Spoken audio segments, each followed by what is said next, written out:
We know you want to feel good, but what we want to help you come to a decision about in these hours that we are together today, it would be so helpful for you if you would not spend so much time calibrating to those around you, and instead you would calibrate to your inner being. So it goes like this. I don't give a rip what you think. That's sort of how that goes, because if they're in harmony with you, then you feel supported, but if they're not, then you feel attacked. And really they are irrelevant. What they think about you is irrelevant. It's only what you think about what you think they think that is relevant. What they think doesn't matter to your calibration if you know what your source to which you're wanting to calibrate is. Now, we've been talking with you a long time, and we've told you that story in lots of different ways. But today, as we're moving along, you're going to hear it and feel it and know it in a different way. Because while you do seek harmony with others, and we want that, of course, for you, we don't want you to make a habit of looking for that alignment in places that aren't stable. And if you're looking for it in circumstances or events or other humans, it isn't stable, and then that confuses you. So you jump through this hoop and you jump through this hoop. When you come to think that getting the approval of others around you is what makes you live happily ever after, then they all have a big responsibility to you from your point of view that they're not going to keep up with, not even close. And so when you get it, where your strength is, where your clarity is, you may have heard us say, because we say it often, that one who's connected to source energy, we've called that the stream, the vortex, your source, your inner being. You sometimes want to call it God. One who's connected to that eternalness of you is more powerful than millions who are not. And yet most people are gathering together in groups, trying to get their strength from the cooperation and agreement of other humans around them. And if that's the world you're living in and that's the game you're playing in, then we get it that you'd want to be part of a big group who agrees with you, a loud group, an influential group. We get it that that would seem more productive and more valuable to you than to be affiliated with a small group that seems to have no power, blundering around and not knowing what they're doing. But we want you to understand that there is no comparison to your alignment with this source energy that is you, to even the largest, most influential group of humans that you might find in agreement with you on some points. It's like the difference between a firecracker and an atomic bomb. That's not even an accurate enough explanation of the bigness of the value and the power of you connecting with your source energy.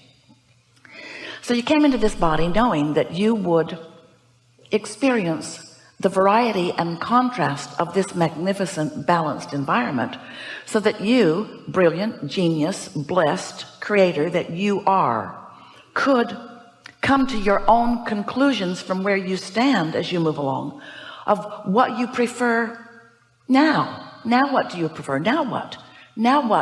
Given what I know and who I am and where I'm standing, now what do I prefer? What do I want now? And of course that comes often from knowing what you don't want. When you know what you don't want, you know what you do want. And we want to just say at the outset here that if you sort of don't want something, then you sort of do want something. It's proportionate. If you really don't want that, then you really do want this. In other words, the wave on either side of this equation is equivalent in terms of power and bigness. When you really want something, then your belief that you can't have it or it hasn't come yet is really uncomfortable to you. If someone called you on the telephone and said, "Hello, you don't know me, I'm just calling to tell you that I will never call you again," you would say, "Good to know," but you wouldn't care. But if someone you care about says that to you, then you feel strong negative emotion, because that big wave has another big wave. Does that make sense to you? So we want you to feel the power of your creation. You said, as you made the decision to come into this physical body, I will explore and I will personally decide what the improvement from my perspective is. And as you sift through all that is around you, you launch all of these rockets of desire. And what we most want you to hear is that when you launch those rockets, when you send that wave forth, your inner being, who is the you of you of you of you of you, who is the largest, emphatic, most important, eternal part of you, receives that request and becomes that vibrational factor. And all cooperative components are gathered by the powerful law of attraction. And your point of attraction is underway. The only question is, what are you in your humanness doing about this new creation that you've set forth? Are you relaxed and allowing yourself to move in the direction of it? Or are you noticing it hasn't happened yet and pinching yourself off from it? Are you calibrating to what it means? Are you calibrating to the freedom and the clarity of it? Or are you nitpicking over the details of it that have not yet manifested in your garage or in your wherever? So as we move forward here today, we'll be talking about this calibration business, and it's everything, but it's nothing more than what you already know, in that the law of attraction is a powerful thing. Now just sit with that for a moment. The law of attraction is a powerful thing. It's attraction, it's attraction, it's attraction. And you are source energy. You are love. You are blessed. You are known. You are adored.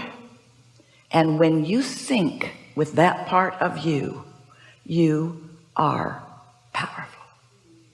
But when you find some, from our point of view, ridiculous excuse to pinch yourself off from the wholeness of who you are by nitpicking too long in a step one part of the equation of knowing what you don't want, then that empty feeling that you feel in the form of a negative emotion that you call frustration all the way to despair is your indicator that your attention, your focus upon whatever it is you are focused upon is not in agreement. It's not calibrated to the focus that your inner being has about it.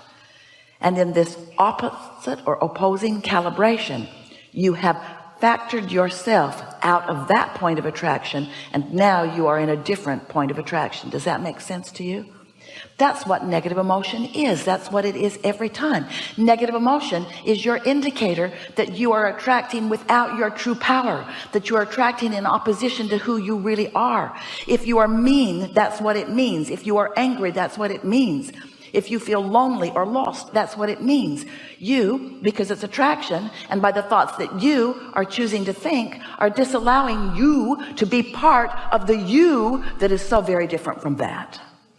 So we get it. Why? We really understand why. In your physical form, where you can see and hear and smell and taste and touch, why those things are attractive to you, why you want to give your attention to them.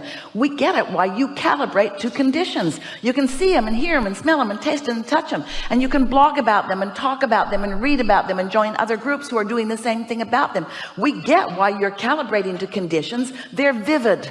They are vivid. They're what you want. You are a creator. You are a manifester. You are a powerful creator. You are here to turn thoughts to things. So when you look at all those things that have once been thoughts that are now are things, you think they are things that matter because they're things, and they're true because they exist, and therefore you think they deserve your attention. But we want to ask you, do they? Do they deserve your attention if they cause that empty feeling in the pit of your stomach? Because in focusing upon them, you have focused yourself, you have calibrated yourself out of the range of your true source, your true love, your true power. Do those things matter that much?